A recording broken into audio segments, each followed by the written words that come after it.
n'Imana mukuru uzikurara mu kabari warangiza ukaza kubyina uzikurara wasambanyi ukaza kubyina mbega ibyago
turabimukiza tuzamuririmbira twese.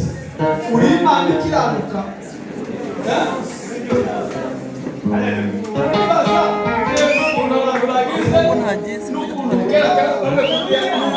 Ariko nibaza ese muri ibyo bihumbi mwumva kuzamurira. Haleluya. Kuzamurira cyangwa ni ibishyira hanganuka guteza icyuya gusa. Uri Imana ikiranuka muri byo. Kumva umuntu n'urukundo atugiriza. N'abahungu n'abakobwa mubyinire Imana, mubyinire Imana, mushake mu maso y'Imana.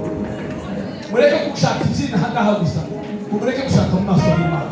Kubyina ibi bizarangira, ibibyina hangaha bizarangira, ariko hari kubyina mu mutima bitazarangira. Amen. Ariko mubyine neza. Niba uhaye ubyinira Imana, utabyina kugira ngo bakurebe ko uzi kubyina, ni ukuri Imana ifite umusaruro muri iki gihe no mu kindi gihe kuva. Tuzari ibihumbi turarimukiza tuzamurira Imana ikiranuka muri byose. Umuntu n'Imana itubwira, hari umuntu Imana itubwira yabagaba kuri Imana. Ubu turimo Imana itubwira umuntu, itubwira inama, ikubwira mu nama yawe n'umutima wawe, ikubwira no kurakorera Imana mukuru. Uzi kurara mu kabari warangiza ukaza kubyina, uzi kurara wasambanyi warangiza ukaza kubyina, mbega ibyago utabikwigerera.